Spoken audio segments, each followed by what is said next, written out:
दोस्तों, middle east की जंग अब खतरनाक मोड़ पार कर चुकी।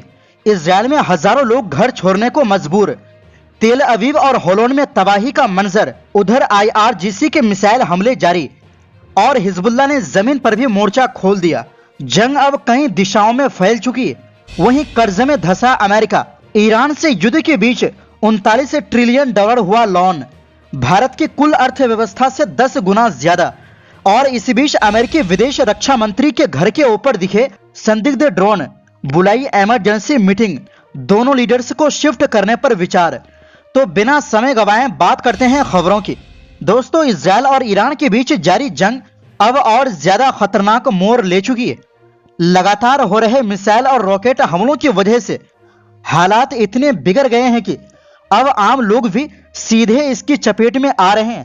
ताजा रिपोर्ट्स के मुताबिक करीब 4000 इजरायली बसने वालों यानी सेटलर्स को अपने घर छोड़कर भागना पड़ा है। ये लोग अब अलग अलग इलाकों में होटलों में रह रहे हैं क्योंकि उनके घरों के आसपास लगातार हमले हो रहे हैं। इजरायली प्रशासन ने हालात को संभालने के लिए दर्जनों होटलों को राहत केंद्र यानी इमरजेंसी सेटलर्स में बदल दिया है। करीब 25 होटल और कई स्थानीय प्रशासन मिलकर इन विस्थापित लोगों को जगह और जरूरी सुविधाएं दे रहे हैं। जिन इलाकों में हमले हो रहे हैं वहां रहने वाले लोग लगातार सायरन, धमाकों और डर के माहौल में जी रहे हैं। कई लोग तो खुद ही अपने घर छोड़कर सुरक्षित जगहों पर चले गए हैं क्योंकि हर समय हमले का खतरा बना हुआ है। ये स्थिति उस वक्त और ज्यादा गंभीर हो गई जब Islamic revolutionary guard corpus IRGC ने ऑपरेशन ट्रू प्रोमिस 4 के तहत तेल अवीव और आसपास के इलाकों पर बड़े पैमाने पर मिसाइल हमले किए। इन हमलों में बताया जा रहा है कि एक साथ मल्टी वारहेड मिसाइल इस्तेमाल किए गए और 100 से ज्यादा ठिकानों को निशाना बनाया गया। इसके चलते कई जगहों पर बिजली गुल हो गई, इमारतों को भारी नुकसान पहुंचा और हताहतों की खबरें भी सामने आई। खासकर होलोन इलाके में क्लस्टर मिसाइल गिरने से आग लग गई, कई गाड़ियां जल गई और एक गोदाम पूरी तरह तबाह हो गया। तेल अवीव और उसके आसपास के इलाकों में लगातार धमाकों की आवाजें सुनाई देती रही जिससे लोगों में दहशत फैल गई।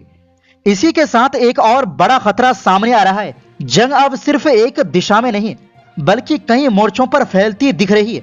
हिजबुल्लाह की तरफ से भी रॉकेट हमले जारी है, खासकर उत्तरी इजराइल में, जिससे हालात और ज्यादा खराब हो गए हैं। इजरायली सुरक्षा एजेंसियों के अंदर भी चिंता बढ़ गई है कि अगर इसी तरह हमले तेज होते रहे तो आने वाले दिनों में और ज्यादा इलाकों को खाली कराना पड़ सकता है और विस्थापित लोगों की संख्या तेजी से बढ़ सकती है। वहीं हिजबुल्लाह और इजराइल के बीच जंग अब जमीन पर और भी ज्यादा खतरनाक होती जा रही है, खासकर दक्षिणी लेबनान के इलाकों में। ताजा जानकारी के मुताबिक हिजबुल्लाह के लड़ाकों ने एक बड़ी और सुनियोजित कार्रवाई में इजरायली सेना के सबसे ताकतवर टैंकों में से एक मरकावा टैंक को निशाना बनाया और लगातार हमलों से भारी नुकसान पहुंचाया। रात के वक्त शुरू हुए इस ऑपरेशन में सबसे पहले एक टैंक को गाइडेड मिसाइल से सीधा निशाना बनाकर तबाह किया गया।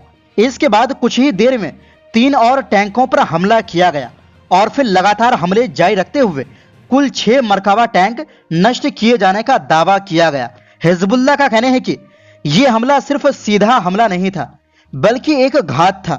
जैसे ही इजरायली सेना आगे बढ़ने की कोशिश कर रही थी, पहले से तैयार बैठे लड़ाकों ने उन पर सटीक हमला किया जिससे टैंक तबाह हो गए और सैनिकों को पीछे हटना पड़ा। जब इजराइल ने अपने घायल सैनिकों को निकालने के लिए हेलीकॉप्टर भेजे तब भी हिजबुल्लाह ने उस इलाके को रॉकेट और तोपों से निशाना बनाकर और दबाव बना दिया।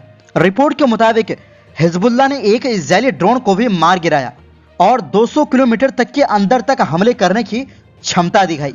सीमा पर मौजूद कई जगहों जैसे एतरॉन, ओदाइसे और तलाल अल खजान में इजरायली सैनिकों के ठिकानों को भी निशाना बनाया गया जिससे वहां हताहत और अफरा तफरी की स्थिति पैदा हो गई।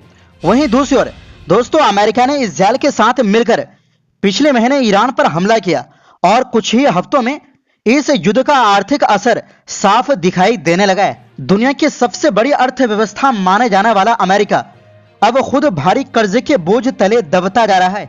हालात ये है कि देश का कुल राष्ट्रीय कर्ज बढ़कर 39 ट्रिलियन डॉलर के पार पहुंच गया है जो एक रिकॉर्ड स्तर है और भारत की पूरी अर्थव्यवस्था से लगभग 10 गुना ज्यादा है। सबसे बड़ी बात यह है कि ये बढ़ोतरी ऐसे समय में हो रही है जब डोनाल्ड ट्रंप की सरकार कर्ज कम करने और आर्थिक व्यवस्था सुधारने की कोशिश कर रही है। सरकार टैक्स कानून में बदलाव, रक्षा खर्च बढ़ाने और इमिग्रेशन पर सख्ती जैसे कदम उठा रही है, लेकिन इसके बावजूद कर्ज लगातार बढ़ रहा है। ट्रंप ने अपने चुनाव प्रचार में कर्ज कम करने का वादा किया था, लेकिन मौजूदा हालात उस वादे के बिल्कुल उलट नजर आ रहे हैं। विशेषज्ञों का कहना है कि इस बढ़ते कर्ज के पीछे कई वजह हैं, जैसे महंगे लोन यानी घर और गाड़ी के लिए, निवेश में कमी, कम वेतन और रोजमर्रा की चीजों के बढ़ते दाम। सरकारी रिपोर्ट्स के मुताबिक ज्यादा कर्ज लेने और उस पर बढ़ते ब्याज का बोझ आने वाले समय में आम लोगों की जिंदगी को और मुश्किल बना सकता है। पीटर जी पीटरसन फाउंडेशन के चेयरमैन माइकल पीटरसन ने भी चेतावनी देते हुए कहा कि जिस तेजी से कर्ज बढ़ रहा है वो आने वाली पीढ़ियों पर भारी बोझ डाल सकता है। उनका मानना है कि अगर इसी तरह बिना ठोस योजना के लगातार कर्ज लिया जाता रहा तो ये आर्थिक अस्थिरता की ओर इशारा करता है। अमेरिका के कर्जे में तेजी से बढ़ोतरी की बड़ी वजह पिछले कुछ सालों में हुए बड़े खर्चे हैं, जैसे युद्ध, कोरोना महामारी के दौरान भारी आर्थिक पैकेज और टैक्स में कटौती। आंकड़ों के मुताबिक कुछ ही महीनों में कर्ज 37 ट्रिलियन से बढ़कर 39 ट्रिलियन डॉलर तक पहुंच गई है और अनुमान है कि जल्दी ही ये 40 ट्रिलियन डॉलर को भी पार कर सकता है। वहीं केविन हैसेट के अनुसार ईरान के साथ जारी युद्ध में अमेरिका अब तक 12 बिलियन डॉलर से ज्यादा खर्च कर चुका है और अभी ये साफ नहीं है कि ये जंग कब खत्म होगी। दूसरी तरफ सरकार का कुल खर्च 7.01 ट्रिलियन डॉलर तक पहुंच गया है, जबकि कमाई सिर्फ 5.23 ट्रिलियन डॉलर रही, जिससे करीब 1.78 ट्रिलियन डॉलर का घाटा हुआ।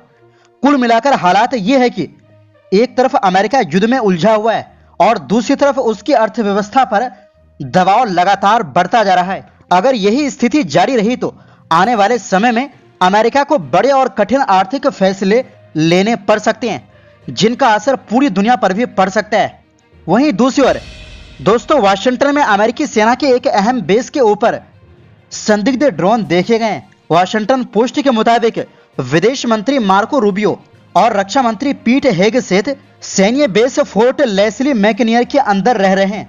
इस मामले की जानकारी रखने वाले 3 लोगों ने बताया कि इन ड्रोन की पहचान अभी तक नहीं हो पाई है और ये भी साफ नहीं है कि वे कहां से आए थे। एक वरिष्ठ अधिकारी के अनुसार अमेरिका और इजरायल के ईरान पर हमलों के कारण सुरक्षा अलर्ट पहले से बढ़ा हुआ है। इसी वजह से सेना संभावित खतरों पर कड़ी नजर रख रही है। पिछले 10 दिनों में एक रात के अंदर फोर्ट लेस्ली मैकनियर के ऊपर कई ड्रोन देखे गए, जिसके बाद सुरक्षा बढ़ा दी गई और व्हाइट हाउस में इस मुद्दे पर इमरजेंसी बैठक भी हुई।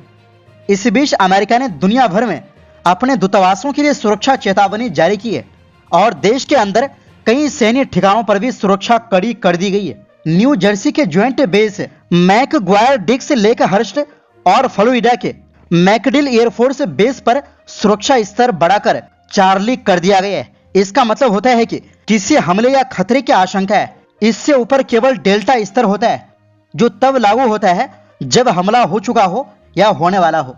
दरअसल फोर्ट मैकनियर के ऊपर ड्रोन दिखने के बाद अधिकारियों ने यह भी विचार किया कि क्या रूबियो और हेगसेथ को किसी दूसरी जगह शिफ्ट किया जाए। हालांकि अभी तक उन्हें वहां से नहीं हटाया गया। तो दोस्तों, फिलहाल के लिए इस रिपोर्ट में बस इतना ही। फिर मिलते हैं एक नई रिपोर्ट्स के साथ।